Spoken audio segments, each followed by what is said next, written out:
Welcome. This is Sports Extravaganza. We are live. My name is Tony Kwalanda. Thank you very much indeed for keeping it TV47. We apologize for starting this show 20 or so minutes after it's supposed to have started. It's just due to 1, 2, 3 issues over here. But of course, we thank you for making time. For the next around 2.5 hours or so, we shall of course be giving you the best sports cuisine in Kenya, in the region, in the continent, as well as across the globe. In fact, today I've managed to get an interview with the coach of Manchester City, Pep Guardiola. He has actually revealed what is causing him all those troubles that you can actually see physical bruises on his face, on his shoulders, on his body.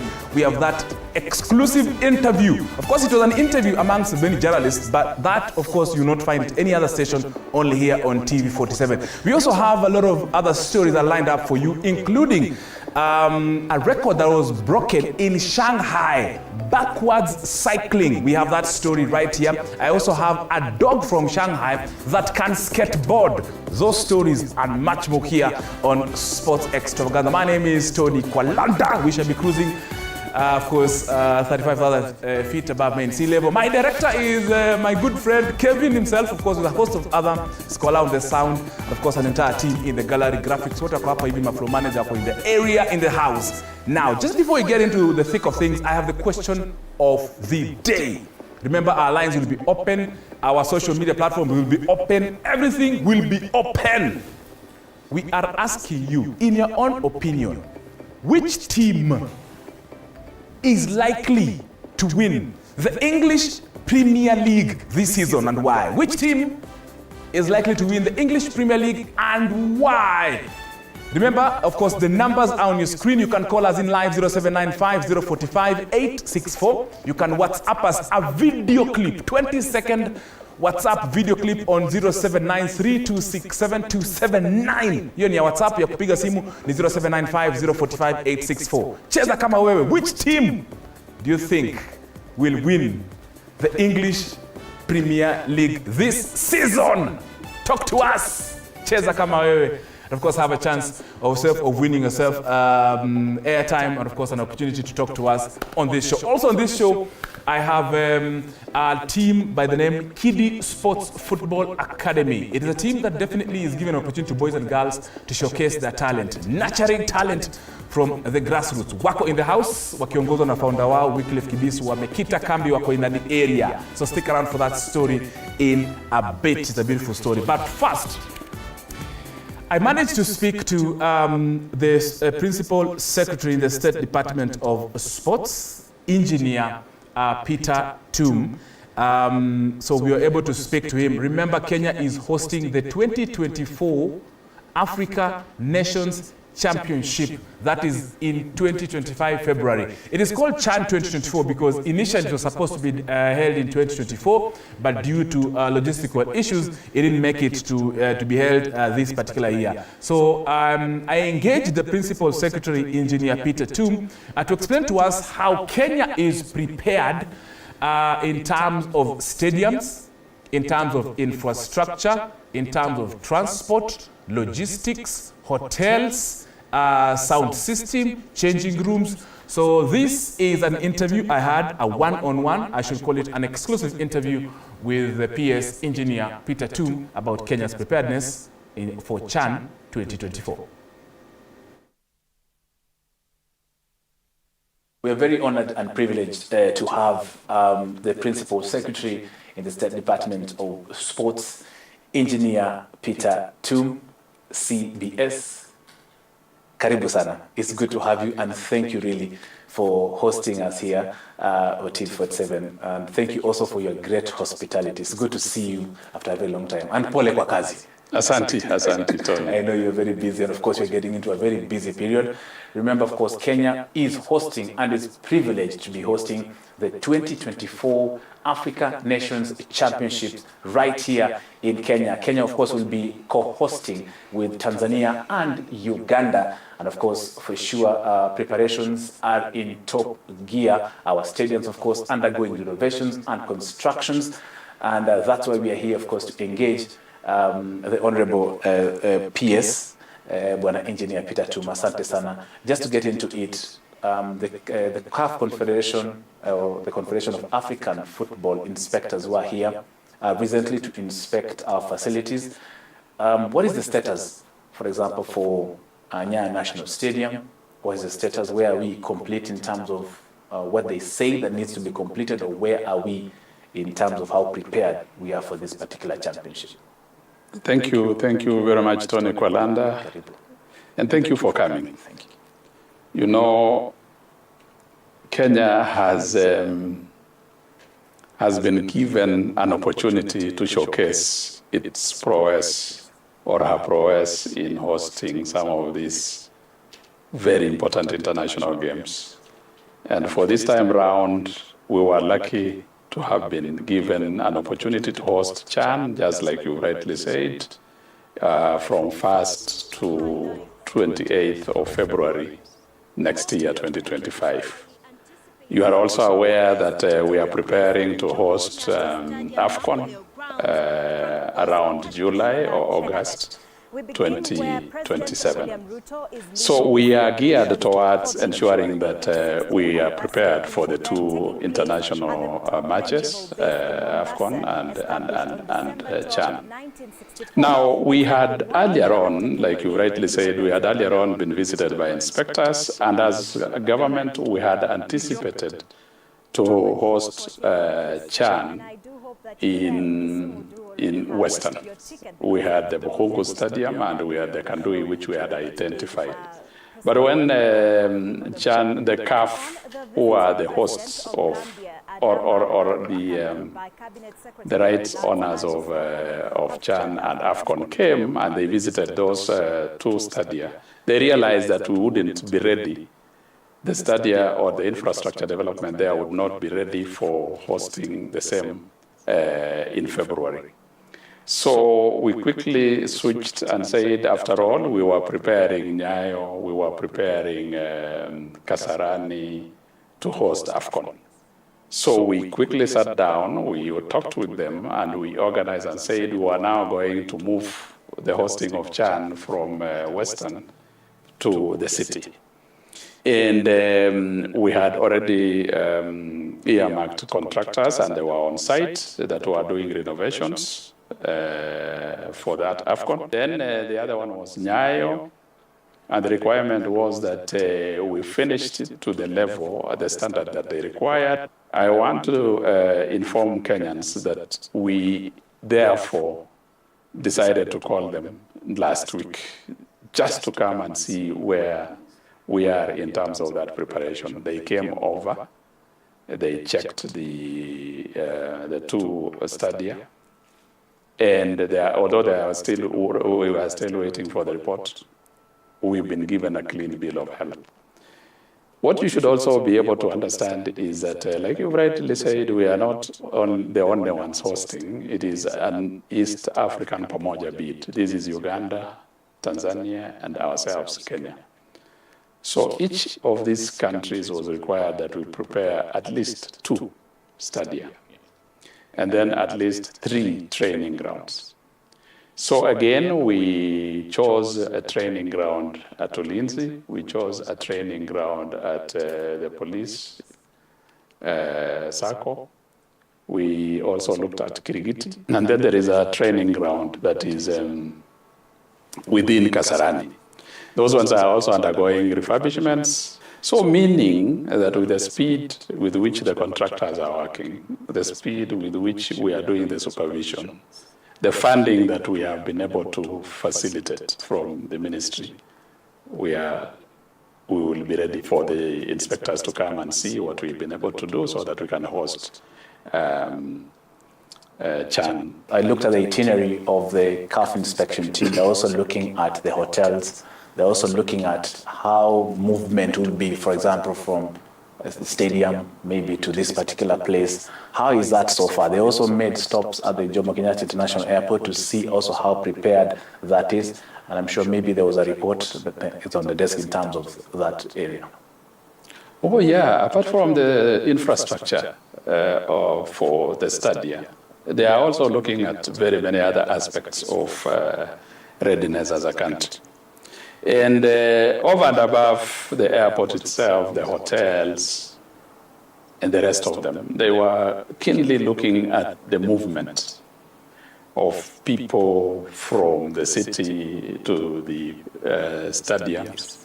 And the first stop, like you rightly said, is that when they arrived at the airport, we gave them an opportunity, working together with the Ministry of Transport, to be able to walk around to see the kind of arrangement that we have. On the spot, they said we are okay at the airport. So working with the migration, we will be putting desks specific for those who are coming for the tournament. And therefore, that kind of preparation, working as one government, as ministries within one government, will be ready by the time we host the tournament. The second one is the movement. Now, we are in the planning stage. And again, like I told you, we are working at intersectoral, using the intersectoral approach. We will be having buses that will be transporting, funds, will be transporting, of course, the players themselves. So the whole of that ecosystem is being worked on, so that there will be ease of transport for the common mwananchi, the spectators, the fans, and everybody else, as well as those then officials and the teams that will be in the country. And remember, it is not only Kenya that is hosting, like I said before, and therefore then we have a coordinating mechanism between ourselves and the 3 East African countries. And I happen to be in charge of the PSS of the 3 East African countries in terms of organizing our teams to look at logistics, look at issues to do with branding, look at issues to do with communication, and of course, financing. And therefore, then it is all systems go. We met last week virtually, the 3 ministers and ourselves, and we have kind of created an ecosystem where then we will be able to ensure that we are all ready at that particular time. When you look at the hotel industry, they also visited. We have several 5-star hotels, and they were even spoiled for choice. They went to Hyatt, they went to the Marriott, they went to Kempinski, they went to all these 5-star hotels, and they were like, yeah, I think this is the place where we need to be. And of course, we have the 4-star, we have the 3-star, as you wish. And therefore, having chosen Nairobi, we thought also that was very good, because on hospitality, we are number 1 in this region. On issues transport and communication, we are doing quite well. In terms of money transfers and that kind of thing, we are quite okay. So I think for me, having looked at when we did the meeting that we were now debriefing each other, they went back a very satisfied team. Indeed. And of course, as well, Bana PS, Kenya is set, of course, to reap very big from this hosting of the African Nations Championship. And this looks like sort of a warm-up, a trial for the 2027. What benefits do you think Kenya will have in depth hosting the African Nations Championship looking towards 2027? Sometimes we like calling it a dry run. A dry run because it is a precursor to the AFCON 2027. But looking at the benefits as a country, I think when I speak about tourism, when I speak about the economic turnaround that we'll be able to have for, during the hosting of both CHAN and AFCON is monumental. And the reason even that we won some of these competitions is because when they looked at us in terms of where we are and the level at which then we'll be required to prepare for the same, we were somewhere else. Remember, Kasarani was built in 1987 to host the All Africa Games. Nyayo the same. And therefore, even doing the refurbishment itself was something that wasn't going to be quite difficult for us, because already that infrastructure itself, the way it was, is something that is monumental. So when you look at it from the point of view of the benefit to the common mwananchi, for instance, And you see the population that will be able to be in this country. Of course, we are still doing the logistics, agreeing who will host what. But at the end of the day, the 19 teams will divide themselves into the 3 East African countries, meaning that the tourism aspect of it and the sales that will be here, and probably for me, the hustlers that will be, doing sales in the city and that kind of thing, it will be like a day for them to reap. And therefore, on the economic side, I'm very sure that we will gain as a country. Politically, we will gain as a country because then we are showcasing ourselves to the world as a powerhouse that can be able to host football to that kind of level. And then 2 or 3, when you look at the hosting of everybody else, the hotels will be big.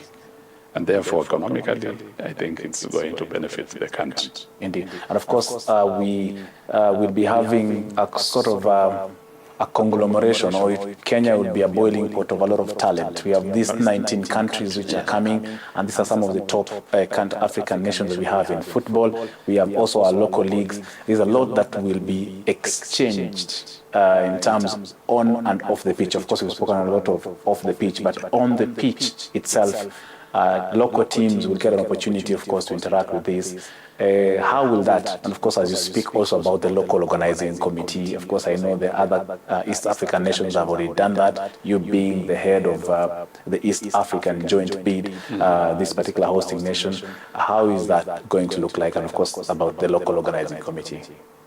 Yeah, talking of the experience Kenyans will have in terms of talent, creation, and exposure to our footballers. It is going to be on another level, like you rightly said. And what we know as Kenya is that Kenya is a sleeping giant insofar as football is concerned.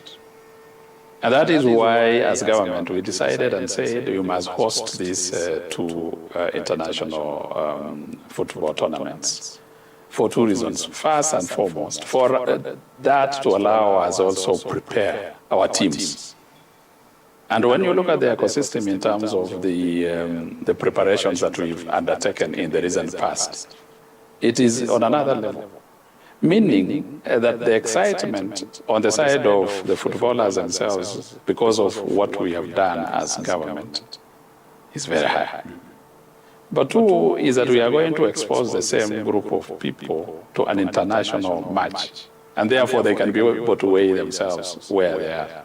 And then even for the spectators themselves, the fan experience and that kind of thing is on another level. The secretariat is already existing. It is the one that is communicating with the other 2 East African countries.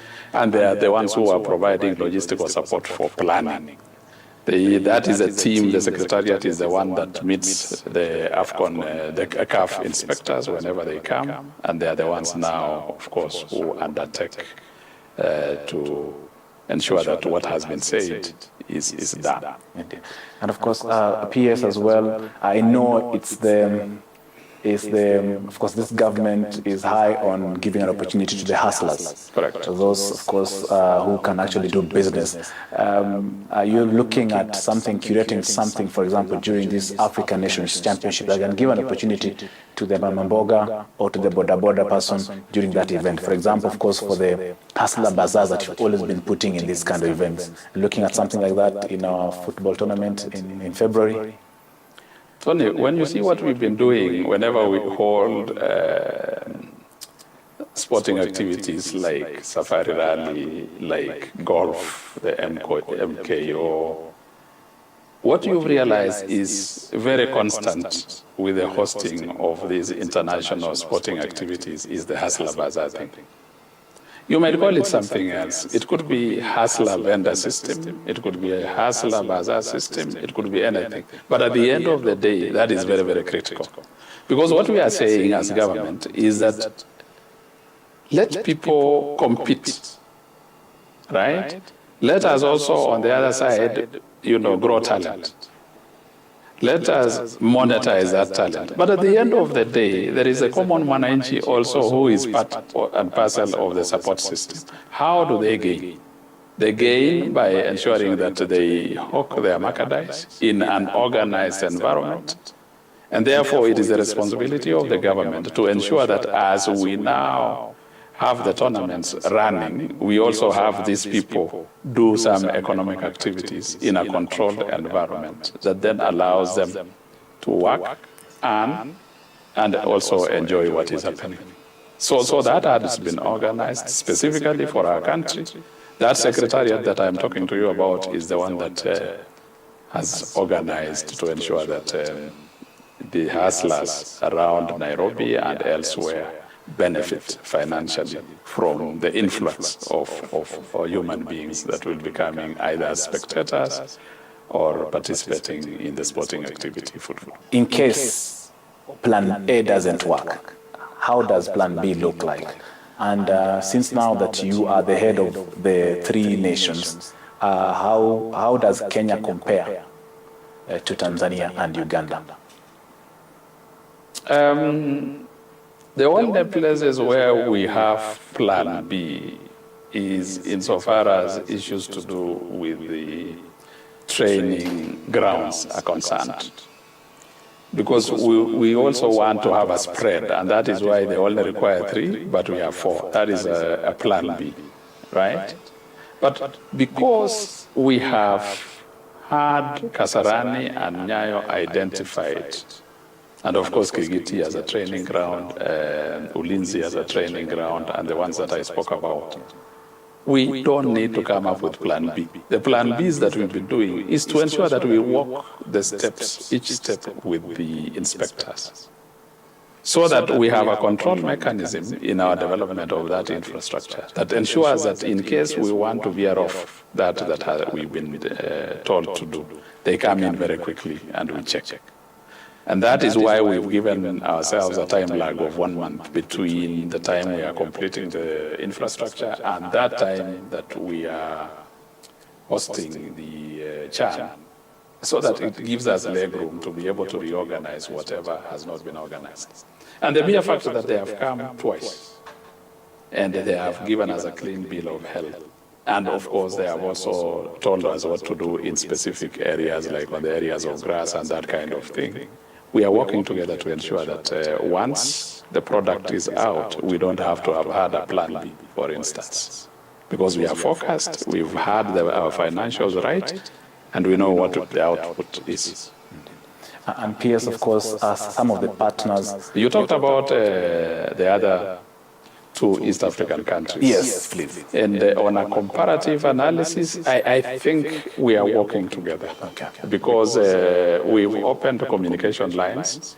They are also having challenges on finances and everything else, but we will be ready at that particular moment together.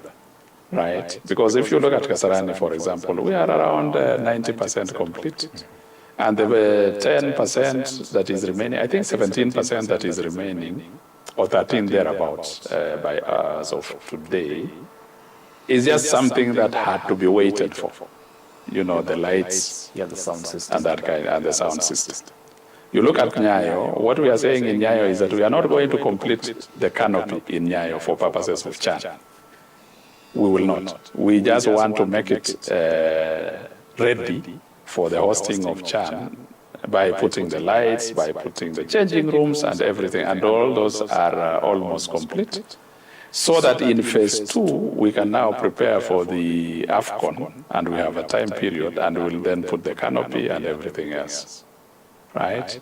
But for purposes of CHAN, we will be ready at that particular moment. And comparatively, we are okay with the East African countries. Of course, our audience, part of our viewers, of course, will want really to listen to that. And also, they're keen to know some of the either agencies or companies, private, public, or who are part and parcel of this. Of course, I know recently you yourself and the CS launched, actually met the partners of the WRC. But also, I'm also looking at the African Nations Championships. Who maybe are you looking to work with, or who are you already working with in terms of this event? So at least now people will know who you and Adil Nachan. You know, when we were working with Safari Rally, that brand has already been developed to a level that then the private sector, the corporates, have realized that it is a competition that is well curated and therefore have come in big numbers. And that is why we met them, specifically for them to understand where we were in terms of the preparations. Remember, we are hosting it also in March. Your sports series. But on issues of AFCON, on issues of the digital features in Chan, there are two things that we are looking at in government. We are saying, once we have done this infrastructure development to that level, what kind of sustainability programs are we going to have? And the thinking, and we have talked to a few partners, is that we should be able to do some PPP framework. Either they brand, and they market, that is one way, so that we divest from the management and the running of this infrastructure that we've already been able to set up.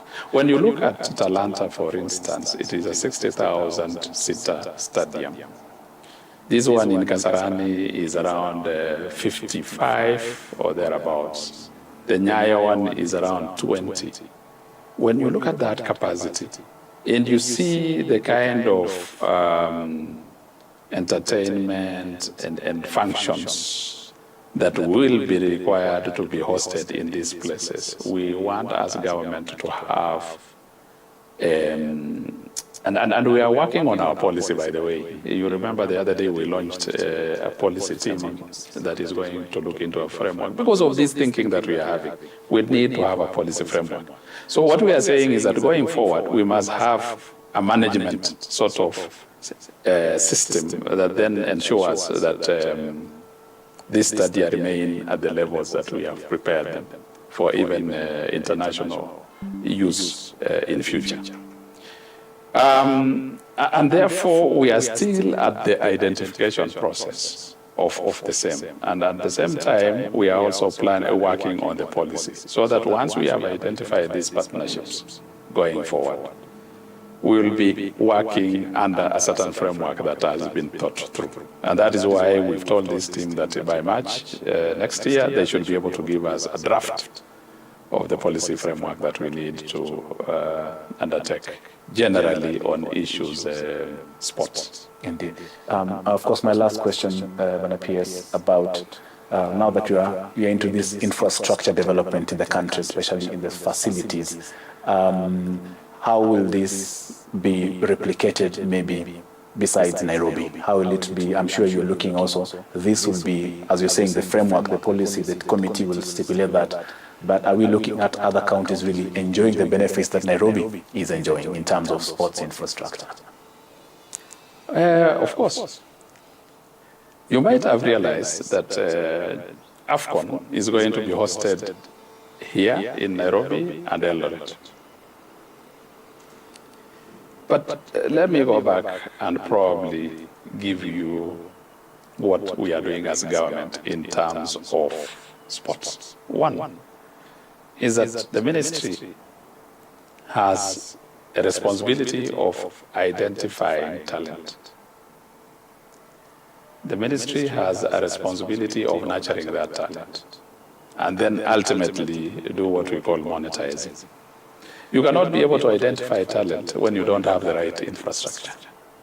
So from the policy point of view, we've decided, and as a ministry, and said we are going to develop community academies at each and every county. And that is why the other day you realize that we have advertised to develop 35 academies in the country to begin with, so that ultimately we'll be having an academy in each and every constituency in this country. So basically what we are saying is that those academies are responsible for identifying and nurturing talent. And how shall we do that? We'll have to work together with the schools, because those academies that we are going to construct will be constructed near schools or in the schools. And because we have a department here that deals with talent creation, we have instructed them to begin training coaches from the schools, identifying coaches, and working together with the schools as a policy, so that by the time these sports academies are now up and running, we will be having teachers that have been trained on how to identify talent. And then we are leveraging also on technology. The other day we built up a technology center in Kasarani under the Kenya Academy of Sports, whose purpose is basically just to see what is happening around in the counties. So we have a forecast system of identifying these talents in football, in volleyball, in hockey, and that kind of thing, and working together with the schools. And therefore, the reason we are saying counties must have this infrastructure, right? So we have a deliberate, move to ensure that come another 5 years, we have all the constituencies having academies. Indeed. Thank you very much, Bwana PS, Principal Secretary for the State Department of Sports, Engineer Peter Tum. As rightly heard, of course, Kenya, Tanzania and Uganda will definitely be ready to host the African Nations Championship by the end of this month, of course, having January just as a month to look and test and try and see which areas I just need polishing. So will you be ready to enjoy football? Will you be ready to actually do business during this football? Will you be ready to welcome the more than 19 countries, 19 football teams, 19 support staff, 19 plus thousands of tourists will be in these 3 East African nations? Will you be ready? Of course, as TV47, we shall be ready. Thank you very much indeed, Bwana PS, for hosting us here again, and of course for actually sharing where we are as a government. From us here, we thank you, and of course, God bless and take care. Thank you. Asante. Asante sana. Yes, indeed, that was that one-on-one exclusive interview with the Principal Secretary of Sports, Engineer Peter Tum, shedding light on where we are as Kenya, one of the countries that will be hosting the 2024 African Nations Championships in February next year. Remember, the Confederation of African Football Inspectors are in town. They have camped in town for the last 2 or so weeks to offer guidance and consultancy in matters preparedness for this particular event. And just as you've rightfully heard from Engineer Peter Tum, the PS for Sports, indeed, we are ready. Remember, Kenya, as just the way Engineer Peter Tum has mentioned, he is the leader, the PS, the leader in that PS group of the East African nations, Tanzania and Uganda. And you can imagine, of course, we have all the bragging rights that indeed we shall be hosting this event here. You need to be excited about this event, because this event will bring a lot of positives to you and I. That one I know for sure. I've been in the sport for the last 17 years.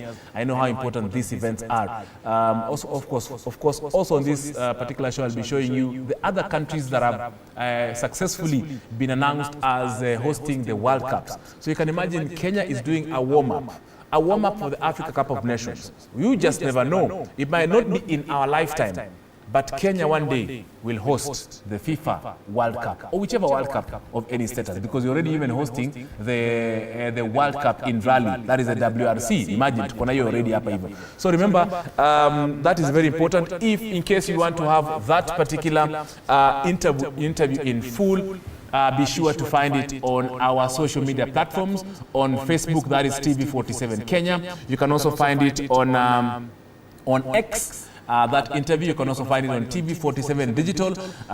In case you miss it on YouTube, you can be for sure utaipata pale interview ambayo nilikuwa nafanya na katibu ama PS wa sports, Engineer Peter Tum. Thank you indeed, Engineer Peter Tum, for sharing that story. And also, we wish Ministry of Sports and everybody who's working day and night tirelessly to ensure that this indeed happens. And of course, thank you very much to my good friend Evans Mutai for making this possible. Harriet, asante sana, and the entire team at the Talata Plaza for indeed offering us the best hospitality and also a moment to have with the PS for Sports. Asanteni sana.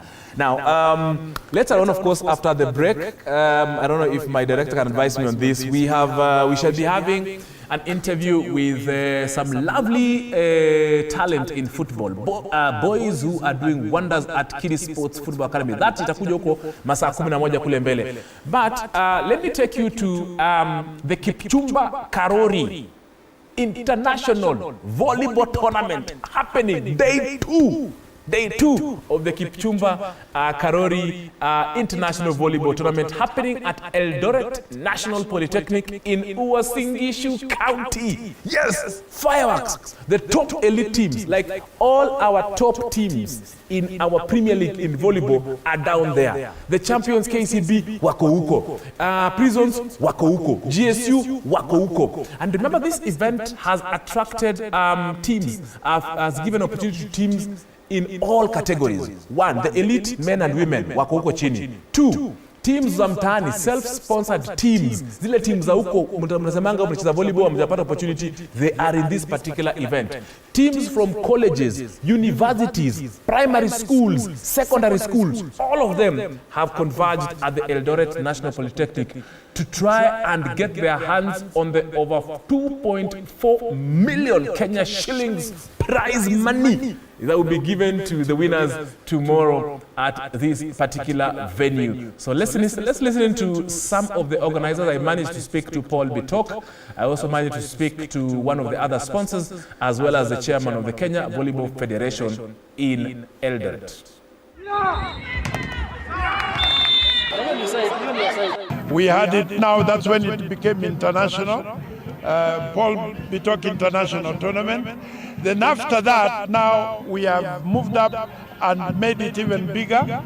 We used to have 2-3 teams coming in. We had teams from Europe, we had teams from Uganda, and this time we still have more teams from Uganda who are hoping for teams from Rwanda, but their logistics couldn't allow because they're having their tournament. But now that we have very, very substantive sponsors on board. We have Odibet, we have Mr. Kipchumba Karori himself, we have Kenya Pipeline, we have Kenya Commercial Bank, we have other teams. Is one to bring home one of our key pillars, which is supporting sports in society and bringing up talents. And as we continue in our efforts in Eldoret, we'll be also doing all other pillars of our CSR. Our key sponsorship here is kitting the teams. 174 teams will be playing between today, tomorrow, and the day after tomorrow, where we are going to have the finals. And we are kitting them. We are proud sponsors of the kit as we've unveiled. We've also sponsored by giving the balls. But above all, we've been able to give the prize money, which is all culminating to 2.4 million. And this will come to the different streaks of winning, from the leading team to the best strikers, the best spikers. And the biggest part for us, our carry home, is basically the fact that we're able to bring up talent here in Eldoret. We know Eldoret is synonymous with athletics, but now we can see volleyball is quickly becoming the home of as well Eldoret. Our biggest support to the society is to ensure we are able to give back, and also to the community and the volleyball presidential group. We are grateful that we're able to work together and make this a success. That this tournament has been, and when you look around, you look at the young high school students, you look at individual teams, and you look at the professional teams coming to compete together as we build volleyball in the country. We are really, really excited that we were able to be part of the sponsors for this tournament.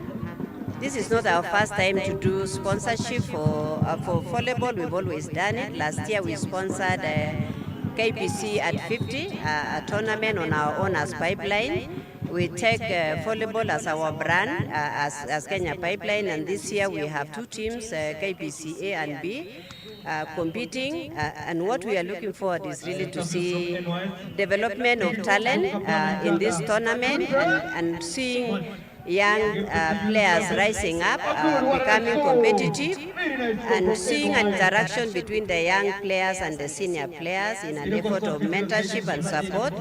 And we are really, really excited, and we look forward to continued partnership between Kenya Pipeline Company and the Kenya Volleyball Federation. And we also look forward to having a very, very successful tournament in this season, right from today to Friday. We want to see good competition, very healthy competition, and we want to see talent, and that's what we look forward to. So wish success to this tournament and appreciate the organizers. On Saturday, we will be having quarterfinals matches and semi-finals. On the final day, we will have only ranking matches, that is for third and fourth position. And then the final match will be played at 3 p.m. So our program on Sunday is starting at 9 with number 3 position. Then at 11 a.m. we'll have the finals for the women. We will have culture and entertainment and speeches before the finals at 3. So the final match will be played at 3 p.m. on Sunday. Mine is just to thank everyone who has managed to register. This year we have 6 teams from Uganda, which is a good record for us, and we will keep our tournament so that we can attract more teams who will participate in the future. Teams from Rwanda had confirmed, but they couldn't reschedule their matches which were put over this weekend. So we will have them in the coming years.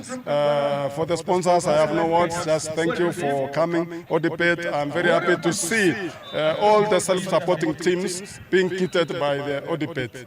Thank you so much, your representative who is here. We are very happy. We have made this tournament very colorful. That is Paul Bitok. Initially, that tournament used to be Paul Bitok volleyball tournament back in the day, but now it has taken up a new host.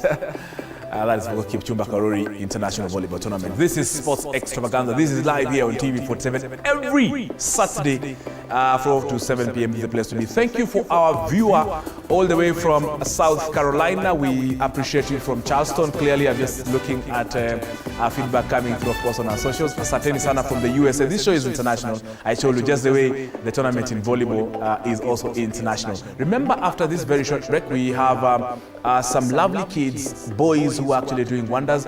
These are our future stars in football. They are undergoing training and incubation at the Kiddie Sports Football Academy. We have, of course, the founder and coach as well. They'll be joining us in a few. But remember, this place also we want you to share with us and talk to us. It's just not a matter of me talking to you. We want you to be part of this particular show. And that's why we have a question of the day. And it's a very easy one. And of course, we have a bias of the English Premier League. We are asking you, which team do you think will win the English Premier League this season? Which team will you think will win the English Premier League this season, and why? Is it Chelsea? Is it Manchester City? Is it Aston Villa? Is it Leverkusen? No, not Leverkusen. Is it Bournemouth? Is it, of course, this other host of other teams? Which team do you think will win the English Premier League? Talk to us. The numbers, of course, are below on the screen hapa chini. Tuongeleshe hapo hivyo. Kevo mbono janekiwa swali but ingekuja. But of course, we shall be sharing it a bit on later. So stick around for that, and we shall be sharing that. Also, send our yours to our WhatsApp number. 20-second WhatsApp video clip with the answer to that particular question. Then, of course, we shall be airing it here on the screen. When you call us, of course, we shall also pick up your calls. See you after this very short break with more sports.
Welcome back. We are live. This is Sports Extravaganza. Thank you indeed for making time and sticking with us here on TV47. Every Saturday you can be sure hapa ndio tunapiga shughuli ya sports.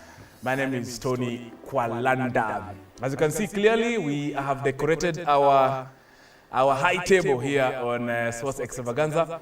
We shall be able, of course, to reveal the hands and the people, of course, behind these lovely trophies that we'll be able to, of course, get in our studio. And of course, it's a story about the Kiddie Sports Football Academy. But first, before we get into that, manake wanapigwa nituanga sauti inaingizwa kwenye shati pale waweze kupata mikrofoni 2-3 wasikize ndio tuweze kuwasikiza vizuri. Of course, we have some lovely four young rising stars in football. They are here to share their beautiful story. Watatuambia story yao, wanacheza position gani, nani anawapendeza hapa football Kenya, ni kwa nini unacheza mpira na wanachezanga wapi, watuambie shule yao ambao wanaenda. We have a beautiful story from these young boys here, of course together with their founder and head coach of Kiddie Sports Football Academy. Remember, if you're joining us, we normally have a question of the day. And we want you to participate in this question of the day by calling us in live and also sending us a 10 or 20 second WhatsApp video clip on our WhatsApp number. We're asking you a very simple question. Which team in the English Premier League do you think will win that trophy this season? Which team is likely to win the English Premier League this season? Which team? Is it my team Chelsea? Is it Arsenal? Is it Manchester United? Is it Manchester City? Is it Everton? Is it Spurs? Send a 20-second WhatsApp clip on 0793267279, or you can call us in live on our live number. Our numbers, of course, are open as you can speak. 0795-045-864. Call us on 0795-045-864. Piga simu tuweze kuongea na wewe. Pia unaweza enda kupiga story ya WhatsApp 20 seconds. Record yourself in a quiet place. Place haina kelele, jirecord.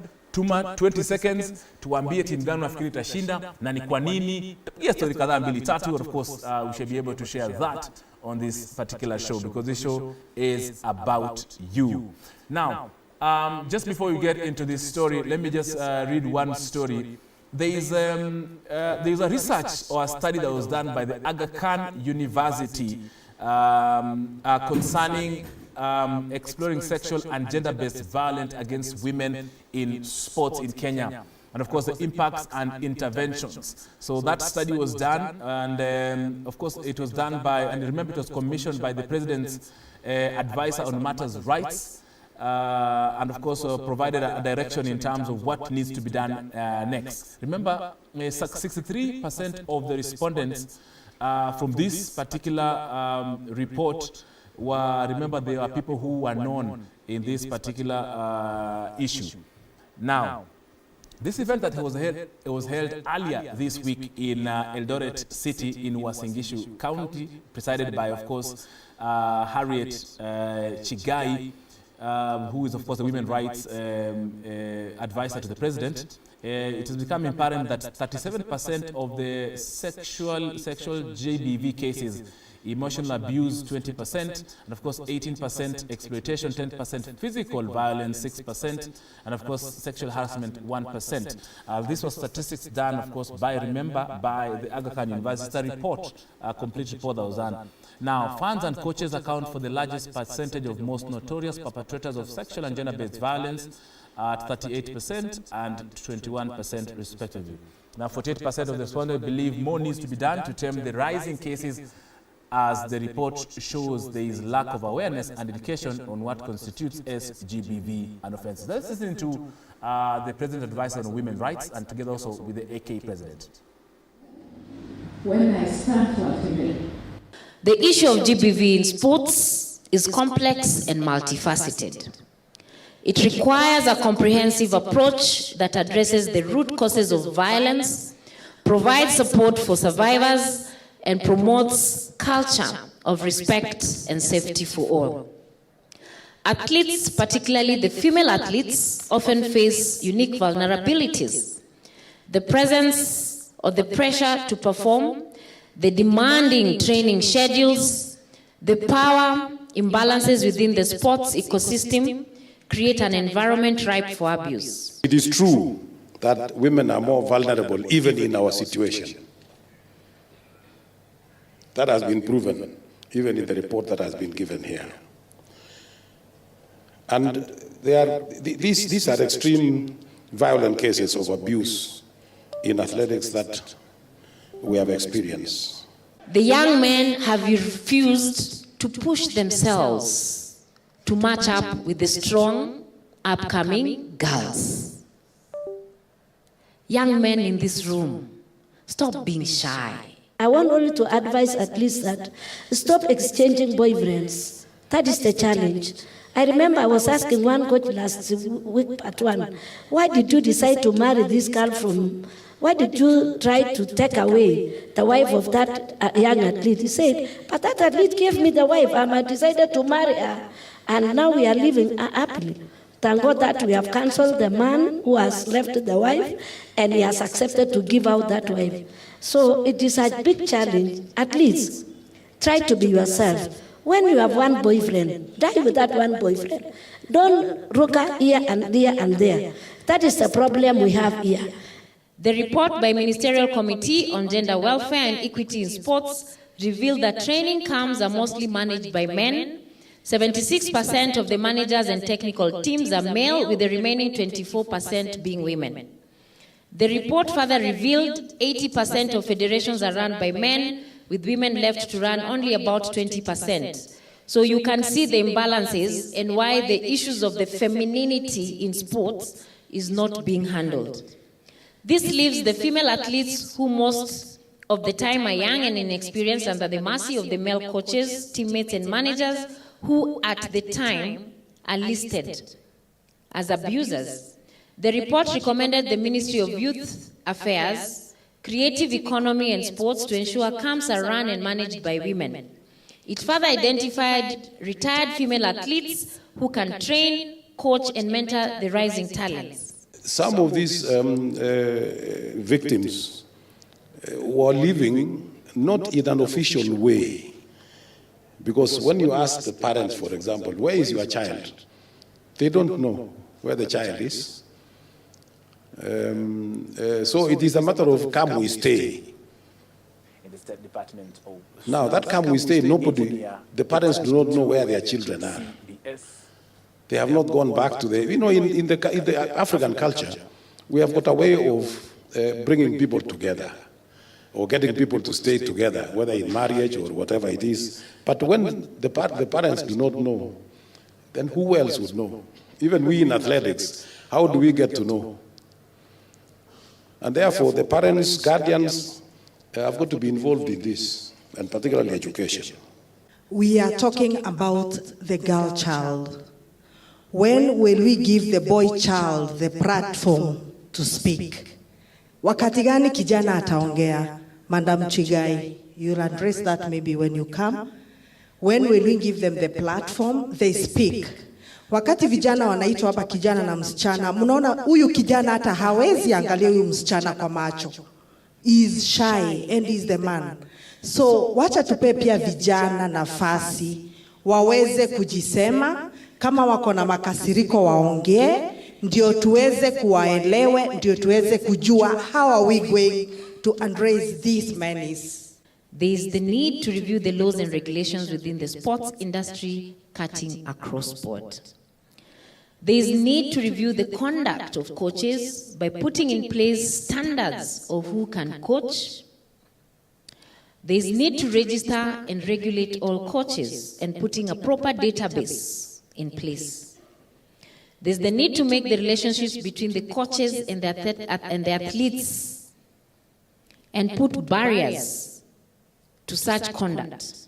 Just like the doctors and patients relationship, we should make such relationships criminal in nature. International coaches must also be licensed and properly registered and regulated. All awards must be deposited in the name of the athlete and not the coaches. This will stop exploitation of athletes. Proper contracts between the athletes and their coaches must be reviewed and deposited with Athletics Kenya and any other regulatory body. Like all other professional coaches, fees must be regulated.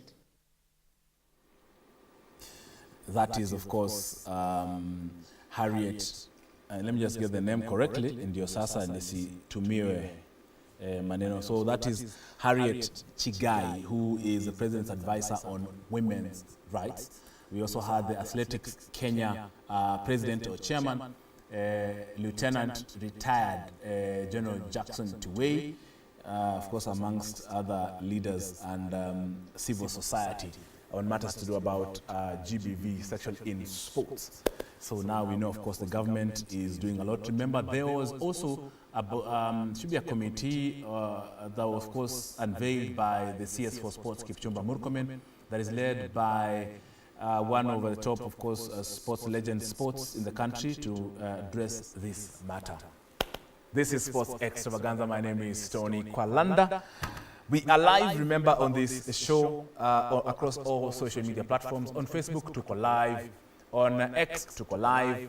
On TikTok, on YouTube, we are live. On TV47 Digital, we are also live. We are live everywhere. And of course, that's why this show is watched in the US. The US is, of course, one of our target audience, and we appreciate, of course, specifically from Atlanta, Georgia.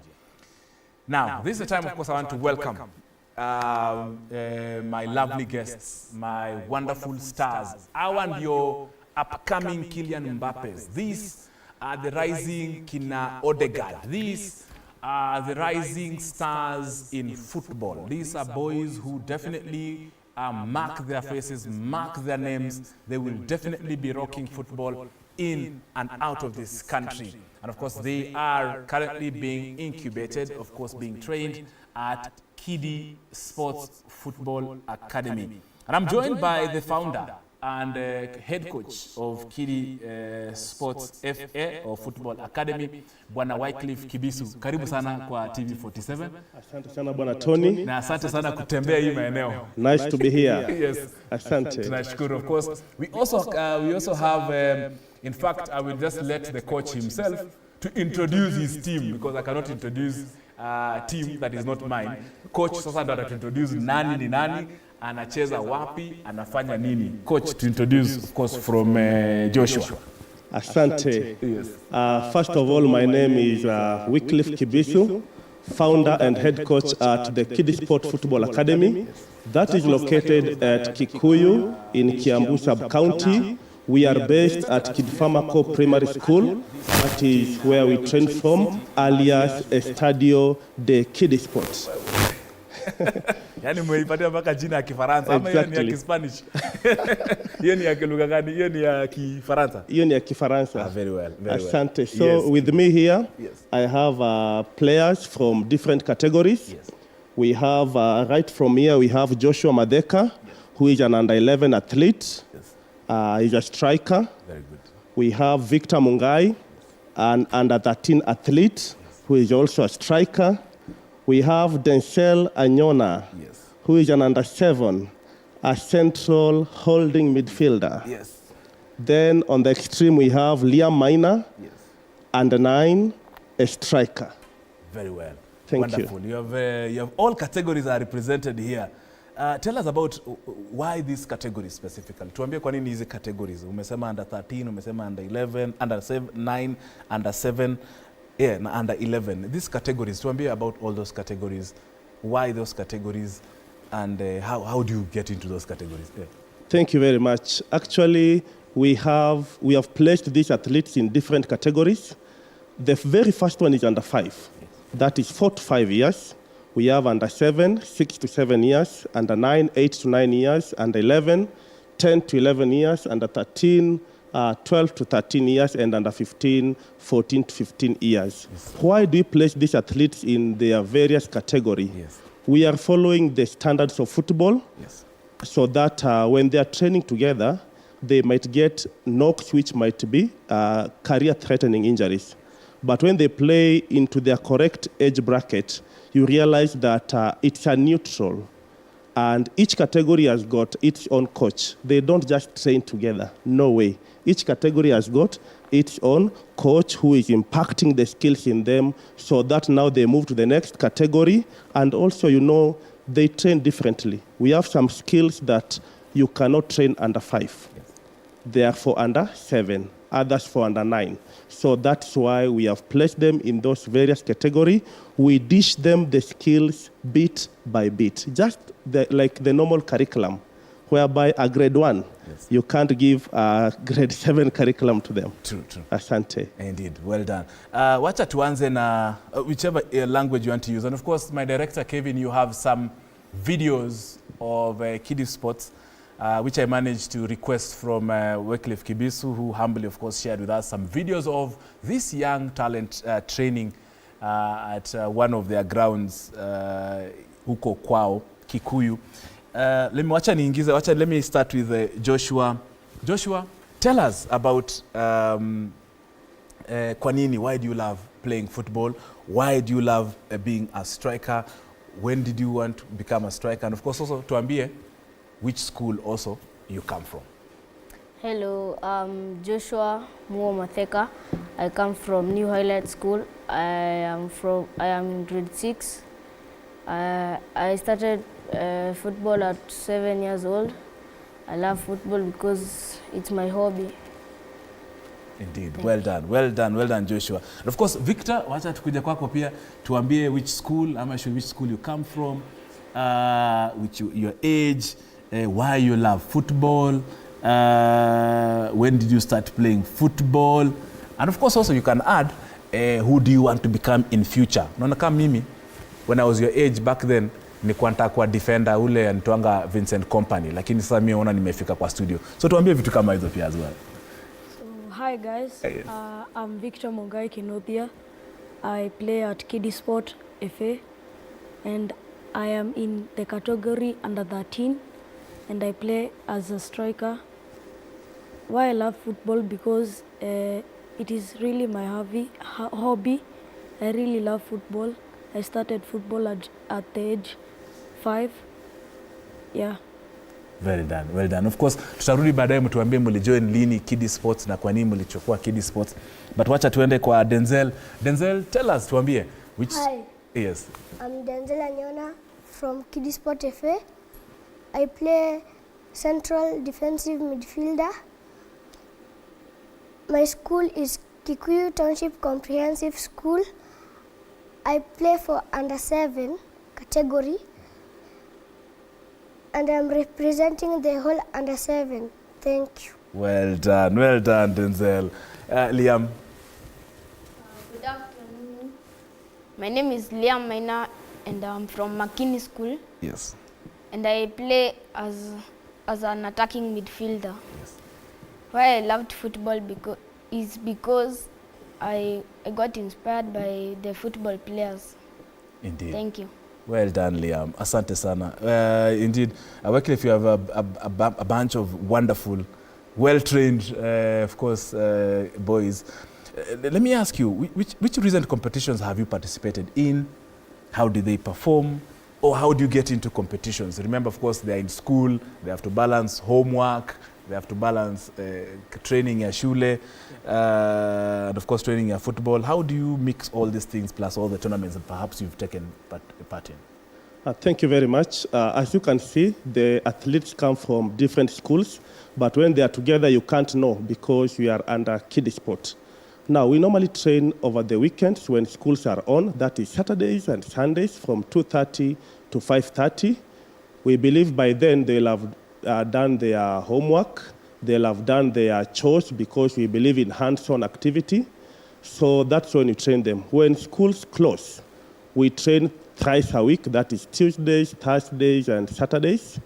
And then that is when now we go to competitions. We have friendlies, like the recent concluded Tambua Talanta 2nd edition that was held on the 30th of November. We really performed so well. We had 21 teams participating at PCA Kikuyu High, Reverend Musagitao Girls, and the University of Nairobi Kikuyu campus. And what you can see on the table is our performance. We were the best team who managed to take home so many silverwares. And we said we had a slogan, our tournament, our trophy. Then also, we normally play friendlies. Of course, I believe in exposing the athletes to competitive football so that you can be able to assess your athletes. Just like in summative exams, you have to gauge the content, whether it has been retained or not. Indeed. Asante. That's very true. Asante sana, Wycliffe. Because remember, Wycliffe Kibisu is the head coach as well as the founder of Kidio Sports Football Academy. As we rightly heard, if you're joining us, this is Sports Extravaganza. I have Joshua Madheka, under 11 striker. I have Victor Mungai. Of course, striker, I have Denzel Anyona, who is mid-central holding midfielder. Hiyo ni ile kazi Victor Mugubi ufanya hiyo. And of course, we have Liam Maina, who is a central striker, under 9. And of course, all of them have converged, especially during this holiday. That's why I was asking you on my social media platforms, what is your boy or your girl doing this Christmas holiday? Mambo ni PS2 ama ni kukaa kwa nyumba na kukula? Angalia vijana napiga shughuli, wana raise tire hapa hivi. Of course, Joshua, let me bring in Joshua. Joshua, nataka kuuliza tu swali. I know, Joshua, wewe una watching zile games za Chelsea, za Man U, Champions League. Tuambie, which team do you support? Which player do you like watching, or which player anakupendeza sana na ni kwa nini, Joshua? I support Manchester United. I watch mostly Garnacho because he inspires me a lot. Thank you. Why Manchester United? Unaona venye Manchester wanasumbukana sasa hata na coach mpya, Joshua. Because I started supporting that team when I was too young, but now I can't give up. All the way? Yeah. You will not dump that team? Yeah. So 20 years from now, Joshua nitakupata wewe na Man U. Hautakuwa umeenda Man City? Victor, tuambie wewe ni team gani una support? Which team do you support? Hata unaweza anza pia locally, kama kuna timu hapa pengine FC ama Gor Mahia you support na kwa nini? Pia which team do you support outside the country? Which players do you think you like watching, or which players are sort of like your role model, you like to emulate them? So tell us about that. I support also Manchester United. Allah, okay. I mostly watch Bruno Fernandes. His playmaking styles amaze me. His free kicks, shot power amazes me so much. Indeed. Yeah. Yeah, you're speaking technical things that myself at your age, I did not even have a clue. Well done.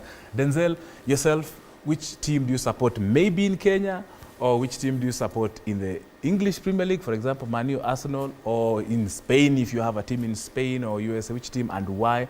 I love which players do you like watching, or would you like to be like them? I support Real Madrid. I like watching Kylian Mbappe because he has many skills. He dribbles through the defense and scores a goal. So I like Real Madrid. They have so many players and they have multiple Champions Leagues. Very true. Well done. Good knowledge. Kids Sports, mna train watu on and off the pitch. Well done on that. And of course, Liam, yourself, tuambie timu gani una support, maybe hapa home ama hiyo majuu, English Premier League, or whichever, Spain, Italy, whichever team that you like, and which players also you like watching. I like also Manchester United, and I like watching Rashford the most because he amazes me when he scores a goal. You like them, and the speed. Of course, you also have almost the same structure of Rashford. So endelea kabisa. One day, one time, you'll definitely even be Rashford, or even more than Rashford. And of course, later on, Joshua, Victor, Denzel, and Liam, you'll take me through how your day looks like. Like ukiamka asubuhi unafanya nini, until to the time you wanna train, until the time you go sleep. So I would like you to summarize that, tutatuambia how that day looks like, because there are other young boys and girls who also want to see how your day looks like, so that they'll be like, oh, okay, Kiddie Sports wanafanya hivi. So basically also they can come to Kiddie Sports and join you. But before that, wacha nimuulize Wycliffe, the head coach and founder, how do you recruit? How do you get these boys together? And are they only boys? Ama kuna branch ya girls, ama ni boys too? How do you recruit them? And how can someone who's watching in that locality where you are access Kiddie Sports? Thank you very much. Kiddie Sport is open to everyone with the passion to play football. And where we are located, we get players from the surroundings. We have so many schools in Kikuyu Township, Kidfamako Primary, Musa Gitau, Utafiti, Fairlawns, Damacrest, the Green Gardens, New Highlight, and Waterview. So we normally post when we are recruiting, but recruiting is onwards because you can't tell a player that, oh, we have closed recruiting, come next year. No, we are always open to any passionate player to join us. And we are lucky because we are based at the Kidfamako Estate, where we have so many boys and girls who are willing to play. But right now, what we can say is that we have purely boys. Why? The initiative was to bring back the boy child from where he had been dumped. Remember, for over 30 years, Bwana Tony, 30 years, the gospel that has been going around is about the girl child, and the boy child was neglected and dumped. And you can see there is lack of confidence in the boy child. So one of our initiatives was to bring back this boy child from where he has been dumped so that now he can reclaim his place in the society. And that's why you'll find at Kiddie Sport we have so many boys. Yeah. Well done, Wycliffe, for that. Of course, also later on, you'll share with us, of course, the kind of relationship that you have with parents, the kind of relationship you have with the schools, whether in Kikuyu or the surrounding areas. But sai wacha niende kwa Joshua. Joshua, take us through your day. For example, take us through your day like when you are in training. For example, maybe yesterday or the day before yesterday. Take us through when you wake up in the morning. What do you do next? Do you do your homework? Do you go assist your parents to do certain things at home? Do you go shopping? Do you go play FIFA or FIFA 19? What do you do until the time you rest? So at least someone can see how, because I know there is that disciplined timetable you have as Joshua. I wake up, then I brush or wash my face. I take breakfast. I play some FIFA. Then I do some house chores. I play a bit outside. I come back, take lunch. Then get ready for training. After training, I come home, bathe, eat my supper, watch some TV. Then. Well done, Joshua. Structured, disciplined, kabisa. Victor, yourself, tell us how your day looks like. From the moment you wake up to when you brush your teeth to when you wear your shorts to go and maybe assist in doing something at home. Yeah, I wake up in the morning, take a shower, take breakfast.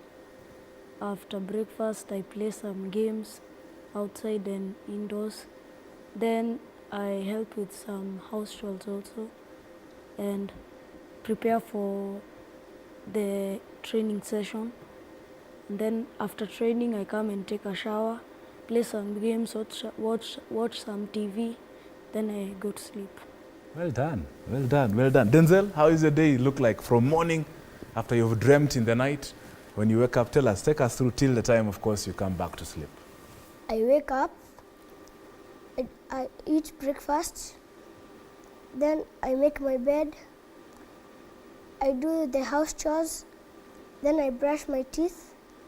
After I brush my teeth, I go outside to play or watch TV, or watch television. After that, I eat lunch, I play again, then I wait till 2:30, I go for training. Then after training, I come back, I shower, then I go to sleep. Well done. Liam, yourself? I wake up in the morning, then I wash my face. Yes. And I go to eat breakfast. Yes. After breakfast, I brush my teeth, then I watch some television. After watching television, I help with the house chores, then I go outside to play. After playing, we eat lunch, then I wash the dishes and cups, then I go for training. After coming back from training, I shower, and then I eat supper, then I go to sleep. Well done, well done, well done. Wycliffe, well done on the training of course, of the boys. And I can imagine you just not only train them on football, there is a lot of life skills you share with them. Tell us about that. Yeah, thank you. Actually, what we believe is that, as you can see currently, most of the children in the households, they depend on the house helps to do everything for them. That is an undoing act. Let us train these children on the simple basics. At home, when you eat, do you leave your plate on the table? No, take it to the sink. If you're in a position, wash it.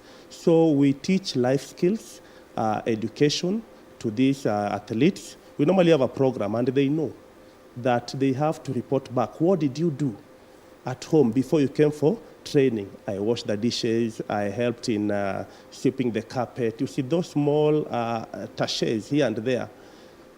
You know, we impact, and a sense of responsibility is impacted in them. Yes. And that's what we normally encourage each and every parent to at least have value addition to their children, not to rely to an external support. Let them be well equipped so that we are now preparing them that when they advance to maybe boarding school, they can be self-reliant. So we normally say, samaki mkunje angali mbichi. We start from there because charity begins at home as we advance. Indeed, true. Of course, Joshua, Victor, Zenzel, and Liam, I know your teammates are watching.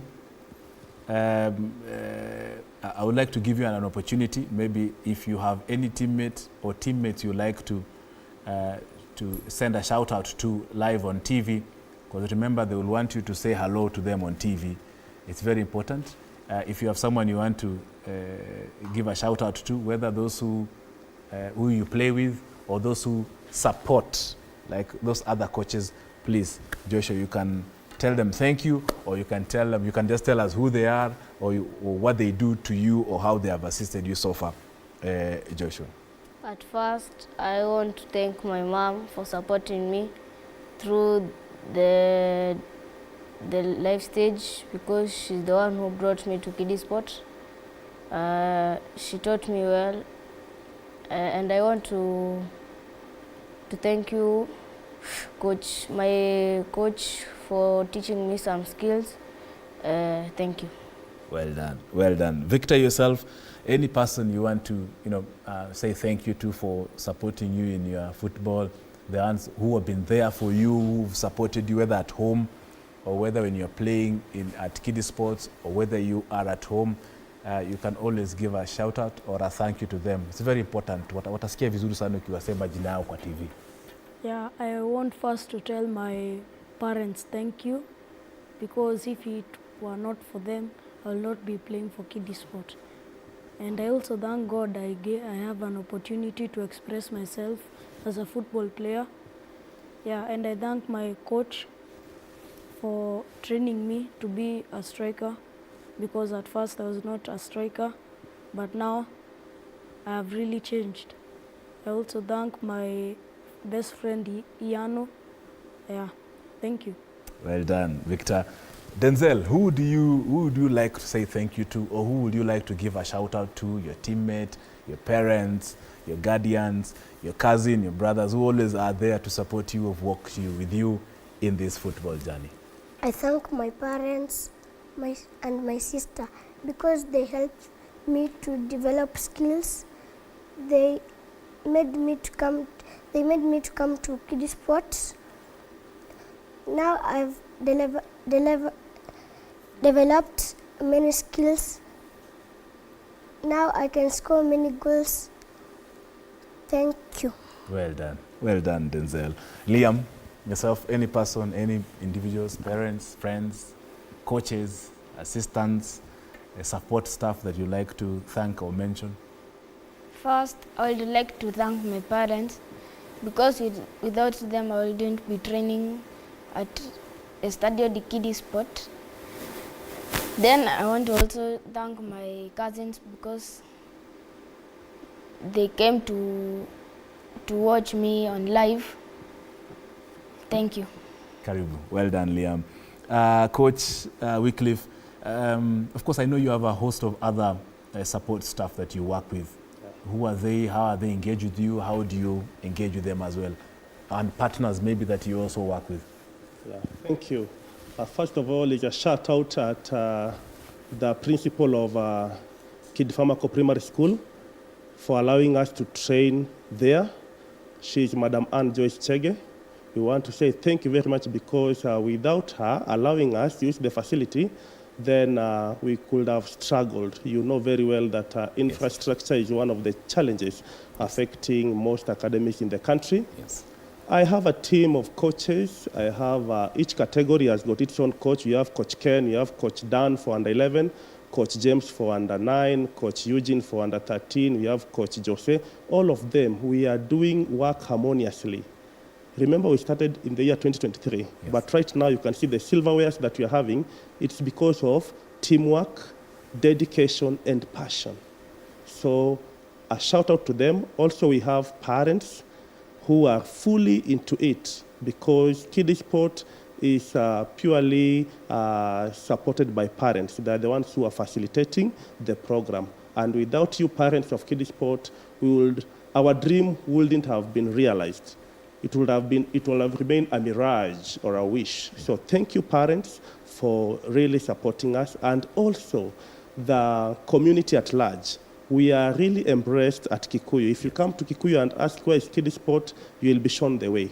So the community of Kikuyu sub-county, asanteni sana for believing in us and trusting in us so that as we chart our journey to raise the footballing standards in the region. Well done, indeed. There are trophies here, and I saw, I don't know, Joshua or Victor or Denzel or Liam, I don't know who can tell me what this trophy is for and when it was won. I don't know. Ama ya nani kwa hapa hivi? Coach wewe ndio unafaa niambie mwenye alishinda gani ndio atuambie ni nini alishinda.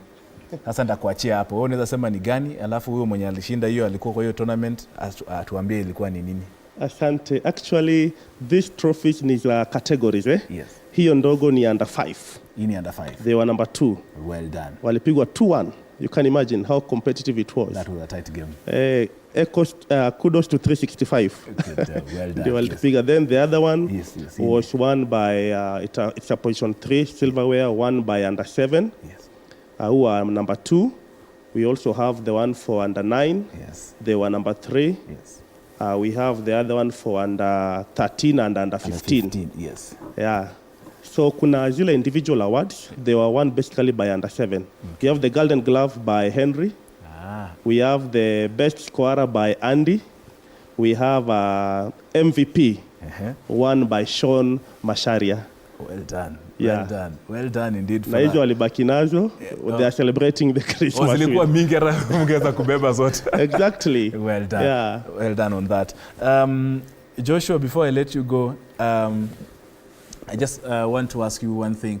Maybe which tournament have you played that you enjoyed the most? Tuambie which tournament you played and you enjoyed the most, and how that tournament was, na where did you play it? I enjoyed Tambo Atalanta first edition. We played it at Kikuyu Day High School. Thank you. And you enjoyed it, right? Yeah. Well done, well done. Victor, which tournament have you played in, or which competition? Hata kama ni friendly internally, how was it? Did you score? Did you prevent a goal from being scored? How was it? Mostly it was Tambo Atalanta tournament. Yeah, and I really enjoyed myself. And the friendlies also. I scored a lot of goals in friendlies. Yeah. Good, nice. Denzel, which tournament have you played in, or which competition have you played in, and which you enjoyed, which you scored a goal? I enjoyed the Tambo Atalanta second edition. It was fun. I gave an assist. And that's all. Well done on the assist. Well done. That's a very important thing, of course, that you did. Liam, yourself, which tournament did you enjoy? Did you score a goal? Did you body check somebody? Did you tag someone kidogo? I enjoyed Tambo Atalanta edition 2. Yes. I scored 2 goals, and we emerged at that position. Well done, Liam. Congratulations. You are indeed stars. You are stars. I'll be looking forward to, of course, watching you play both in Kenya, in Europe, in the Americas. And of course, Coach, as we just come to almost an end of it, I'll also give an opportunity to all of you to give a word of advice, of course, to your other fellow boys and girls, of course, who are out there, who are wondering, should I play football or not? Or what can I do with my life at this time? I'll give you an opportunity to speak to them. Tell them, of course, it's important that for them to play football, gain life skills, especially at an environment that is controlled. Coach Wycliffe, as we wind up, challenges that you faced in this particular, since you started last year, 2023, and how you have overcome them and how the future looks like. Yeah, definitely. As you start anything, there's always turbulence. Yes. You experience turbulence on the way. Now it depends on the energy that you have and the mindset that you have, the positiveness of the mind to overcome the challenges. The main issue is infrastructure and training equipment. We had more players coming. We had very few balls. Remember, the football ball is the main training equipment. Yes. So we had very few at first. So we actually exposed our players to a lot of physical exercises because now we only had 1 ball, 2 balls. But through capacity building with the parents, we agreed and they came in handy. Yes. And we put in place so many balls. Right now the ratio of the ball to player is effective to the standards. Also, another challenge is the inconsistency of players. Today you have the player, tomorrow he is absent. So as a coach, you normally have a job plan for each and every player because they can't be at the same level on those skills, especially dribbling. You'll find one who is doing well, we have a time taker. So how do you go about it? So when you get to know that this player is not consistent, it is a derail. And that is, we talk to the parents, they agreed and they let go the children to us. Yes. Wajua kuna ile unapata mzazi ako na function anaenda na mtoto. Yes. Na huyu mtoto ni passive, anakuwa passive kwa ile function. So mbona aende? Kwa hivyo wazazi wameona the need kutuachia watoto especially over the weekend and they can easily see the change. Hata wakikuja they normally come to our games. Wanaona coach huyu amekuwa training kweli. Wakiona control kidogo ni shida wanajua huyu miss. So they have really embraced that and we are coming up so well. Another issue is about as I said earlier, kwamba infrastructure na hiyo ina cut across in the whole country. Unapata sometimes our surface training ground kama kuna jua ile vumbi, but thank God to the Kid Famako Primary School, I think it's the only field with underground irrigation. So wali install, so kukiwa na jua caretaker Kongigea na finya pale, then inalipuka ki Old Trafford. I wish you visit. I will visit. I will definitely visit. Yes, I will visit. Yeah. Asante. Well done on that. Of course, as I promised, Joshua Madheka, what message do you have to your fellow friends, age mates, of course, about football and the life skills you gain from kiddie sports? If you have passion for football, try to beg your parents to enroll you in a football academy, even if it's not kiddie sport. Because maybe you can be living far. Yeah, but if you have passion, try your best. Thank you. Well done, Joshua. Joshua Madheka, under 11 striker. Victor Mungai, what message will you have for your fellow friends? Yeah, if you like football, football actually is a very enjoyable game. You can try your best. You can also join kiddie sport if you want or not. Join other clubs. But try and express yourself to the games that you like, more especially football. Well done. Thank you, Victor Mungai. Victor Mungai, of course, striker under 13 from Kid Famako School. Denzel Anyona, what message do you have for your friends at home? They're watching and they're listening. They want to get that motivation from you. I want to tell my teammates, my friends, that if they want to play football, they tell their parents to find them a football academy if they want to. And my teammates, for them, I want to tell them that they come to training every day that we go for training. Well done. Thank you very much. Denzel Anyona, central holding midfielder, under 7. Liam Maina. If you are passionate in football, you can come for training at Kiddie Sport or any other club. And for my teammates, they always come for training so that they can learn more things about football. Indeed. Thank you. Thank you very much, Liam Maina. Liam Maina, of course, the central striker, under 9 from Makini School. Coach, tukimalizia uko na dakika kama moja. Before, of course, I'll also give an opportunity to your team wafunge bao. Kwa hiyo tawapatia kila mmoja mpira, daweka goalpost huko, alafu tuone venye mtafunga. I want to test your skills that you learned this morning or yesterday. But of course, head coach, founder, Wycliffe, of course, your last words as we come to a close. Thank you. Mimi nikifungua vitu zangu, unajua mimi na kierere naunda tu goal. Endelea tu coach. Thank you very much. First of all, I want to shout out to the delegates who took part in the FKF election. Yes. We believed in their decision, and that is something encouraging. Yes. Right now, elections are done. Let us come back. We build this sport. Remember, we have talent. True. We have talent. What is just left is how to refine this talent, and that calls for working system. Yes. So I believe the new leadership under President Hussein Mohammed and the team from the grassroots.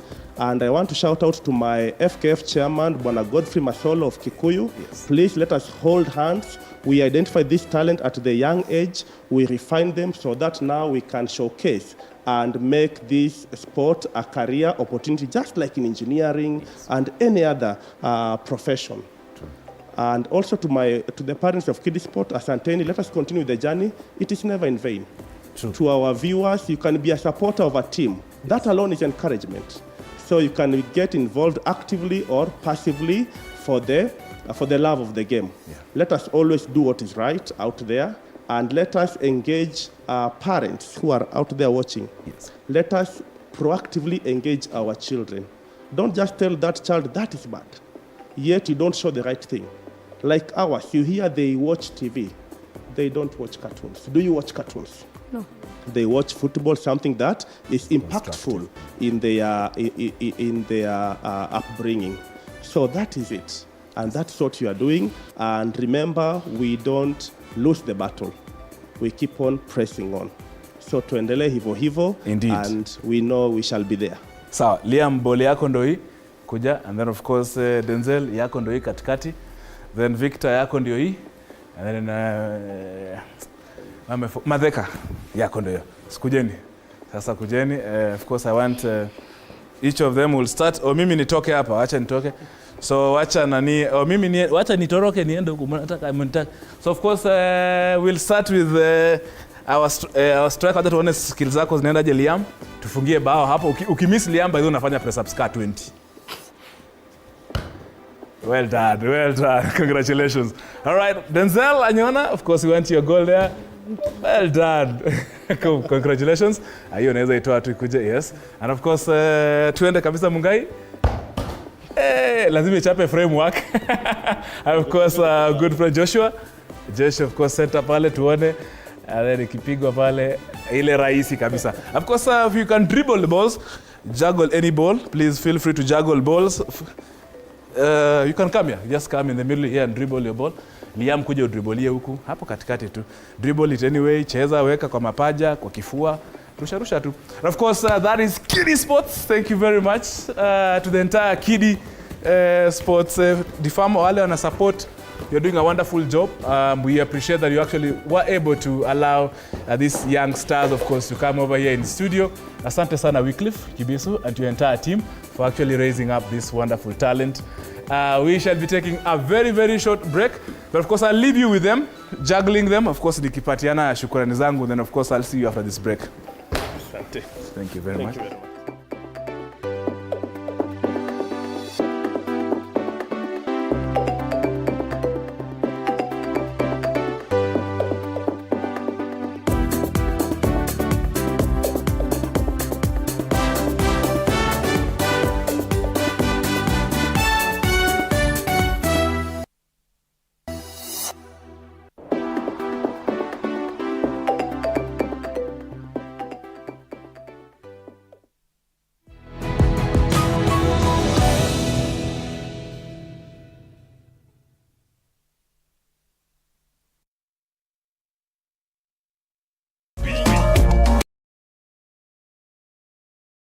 niliona kwa TV 47, nikaenda nikagoogle, nikapata my bets, nikaamua nianze kutafuta maisha hapo.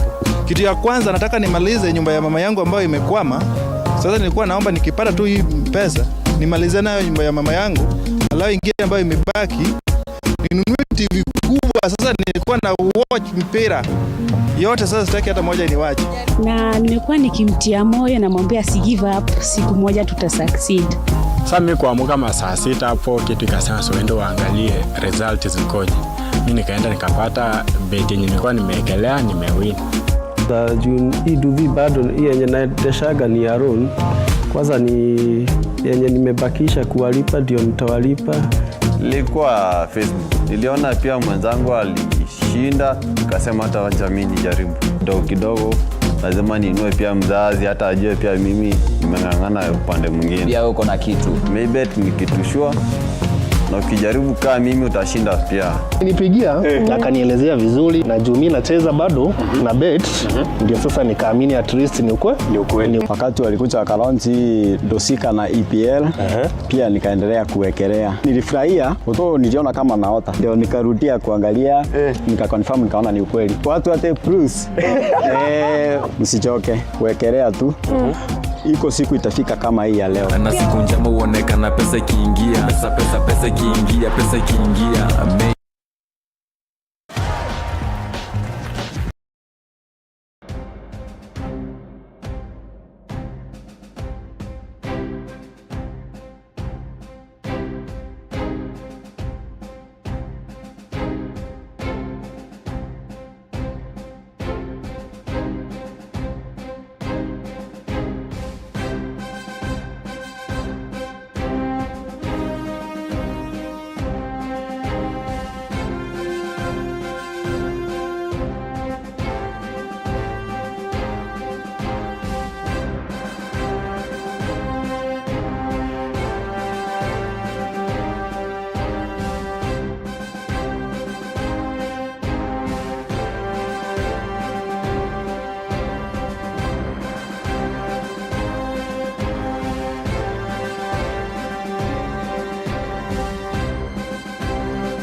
Hii game ni sure bet.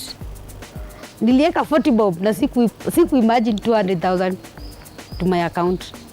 Kwa majina naitwa Lucy Kamau. Nilisikia hii game ya daka kwa redio, nikasema hata mimi nijaribu. Nikaeka 40 bob na kwa maajabu ya Mungu nilishangaa kuona hiyo pesa kwa simu. Sikuamini. So Wakenya wenzangu nawaomba, hii game ni sure bet. Unaweza jaribu na ukapata. Mimi pia hii pesa imekuja wakati mzuri. Cause nina mahitaji mengi, nina loan nalipa mahali, nina watoto nasomesha na itanisaidia zaidi. Mimi mwenyewe ni mwanabiashara, itaniboost mbali sana. I thank God for that. Daka. Nenda kwenye paybill 440440. Account Daka. Amount cheza na shilingi 20 hadi shilingi 2,000 na ushinde mamilioni. Daka Mita, kuwa bingwa.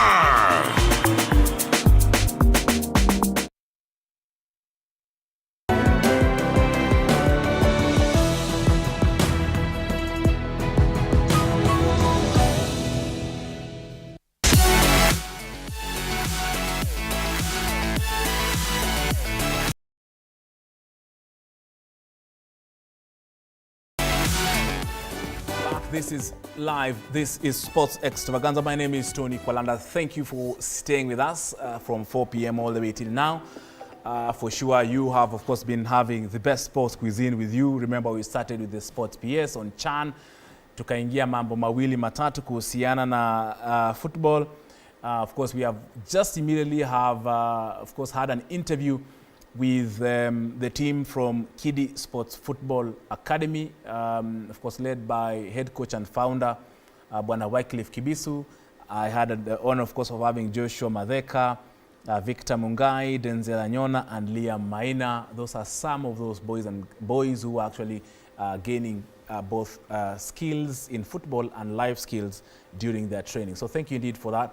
Now, later on this show, as I promised you, I'll be taking you to Etihad Stadium to show an interview which was recorded earlier and questions that are fielded to Pep Guardiola. But for now, you know, we have a question of the day. And we want you to participate. We want you to call us in live. We want you to send us a 20-second WhatsApp video clip on the numbers that you can see scrolling below your screen. So the question of the day, inafaa iwekwe hewani, naomba iwekwe. Tunakuuliza, which team in the English Premier League do you think will win this season? Which team will emerge victorious this season in the English Premier League and why? Talk to us. The number to call is 0795 045 864. The WhatsApp video clip, 20 seconds, that you've recorded in a quiet place. Please share it on 0793 267 279. Now, let me bring you matters to do about sports tourism, how Kenya is engaging in sports tourism matters. Now, remember, we normally have very big events that happen annually in Kenya. For example, the Ladies European Tour that takes place at Vipingo Ridge. We also have the Magical Kenya Open that takes place this next year, understand it will be at Muthaiga Golf Club. We also have the World Rally Championship that will be happening also next year in Kenya. Now, stakeholders in tourism, led by, I know we should be having those pictures, images, cutaways from that particular event. Earlier this week, engaged, led by the CEO of Kenya Tourism Board, Junchep Kemei, amongst other stakeholders from the sports and also from the entertainment sectors, were able to put their minds together to discuss about how Kenya can actually leverage on this opportunity, whereby Kenya, remember, we are hosting so many international events. The volleyball event in Eldoret, international tourists should participate in it. The marathons that we have in different places, I mean, tourists should actually be taking part in it. The cross-country event that's happening in Olkalau, this particular morning happening in Olkalau, Nyandarua County, that's where tourists should also be participating in. So let's listen into what these stakeholders are planning going forward. It's concerning that we are not fully capitalizing on sports tourism. So far this year and calendar year, between January to November, we welcomed 4,417 sports tourists. Too low for our potential, isn't it? So to diversify our offering, we are committed to building sports tourism. And today's session aims to empower the travel trade to better understand and package sports tourism. The link between tourism and sports, they're actually multifaceted. The first one is that a lot of people who play sports can go and tour a company when they know that a particular sport is actually being promoted in that country. And if it's the sport they like, they can actually make a trip to come to that country. And then once they're there, they can be enticed to go and visit other things, because people, if they travel for a long distance, they're not just going to do one thing, they'll have to do a lot of other things. So there's a lot of sports that people will come and watch and then go and do something else. Rugby is known for that. You have all the sevens going around the world. Golf has got a very big following around the world. Motorsport has also got following around the world. Athletics has also got following. So literally every major sport that we have in Kenya has got a following from around the world that can be attracted to come and then sample some of the tourism events, locations and events that we have in Kenya. Kenya Tourism Board is launching Magical Kenya Trail Series. So Magical Kenya Trail Series is basically mountain runs and trail series. We are kicking off the first edition in January between 13th to 19th. We'll start in Laikipia, the trail, through Baringo, through Elgeyo Marakwet, and ending in Nandi County. So we'll be looking at what offering we can give to whoever wants to enjoy the Rift Valley landscape, starting from Laikipia through to Baringo, Elgeyo Marakwet, crossover to Uasin Gishu. You will have 2 equator crossings. What we need to do is to package the attractions that we have in this country and then package them around sports events. So therefore people can come and watch the sports and then also tour around the country. The other opportunity is also for people to come and participate in a sport that the country is known for. One of the things I dream about is for people to be able to come here, and they have a marathon circuit that is very well known. And we create it. We create a place where, so you say, you know, Eliud Kipchoge has been running here regularly, so-and-so has been running here regularly. So they also come and run the same circuit. And that circuit becomes the marathon circuit that people will come and run. It needs to be at a high altitude. It needs to be in a place where these people are available. And if we have that, then you can actually create sort of the marathon tour in Kenya. What are some of the products that we have as a country? Obviously, we have the landscapes. We have the amazing views that can allow us to host as many sporting activities, especially those that do not need us to have mega facilities. We have 18 standard golf courses in the country. That's why we host Magical Kenya. Golfers will normally come into a country, they'll watch golf, and then they'll go on tour. And if we package well, they will come beforehand, and golfers will probably spend about a week before or a week after the event sampling the different tourism destinations we have, but we always have to make sure they can have a game of golf near that tourism destination. So, for example, if they're going to go to Lake Nakuru, there's a Nakuru golf course, they can play there. If they go down to the south coast, there is Diani, they can play there. And all this, if it's included in the package, you will find that golfers will make sure that they go around and tour all the various facilities we have, but have golf every other day. That will really work very well. And in terms of the exposure that we have, I think in golf, we are able to reach now currently about 500 million homes. Multiply that by maybe an average 3 people per home. That is how many eyes we are looking at. That is a large number of eyes that are able to look at Kenya through the broadcast of sport of golf into this country. And I'm sure the other sports have got similar figures of people who are watching those events and actually they're in their living room, but they are seeing Kenya for 3 or 4 hours every day. That is Patrick Obath, who Kenya Open Golf Limited, together, of course, June Chepkemei, the CEO of KTB. To the National Olympic Committee of Kenya, earlier this week, of course, held their annual general meeting, of course, kickstarting their journey towards the transition of whereby the new leadership will be ushered in April 2025. Mnaninyima picha tena jamani. So let's listen into one of the top contenders who is being spoken about, who has that capacity of taking over from Dr. Paul Tergat, who is currently the president of NOC. Most people are saying Motuku, who is currently the Secretary General, is one who is favored to take over in 2025. Let's listen to him. Okay. Today the National Olympic Committee held its annual General Assembly. Obviously very, very critical because this was the General Assembly after the Olympics.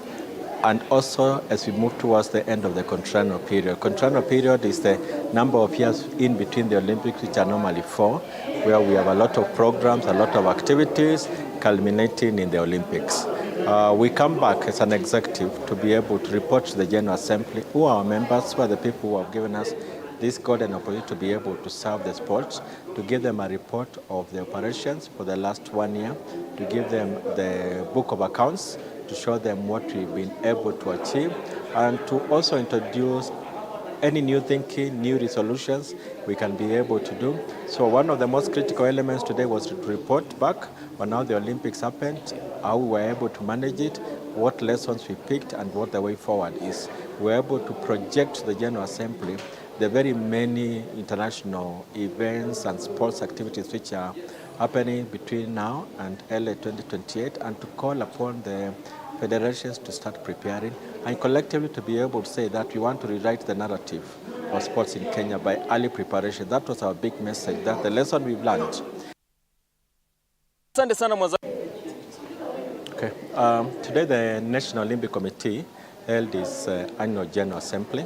Obviously very, very critical because this was the General Assembly after the Olympics.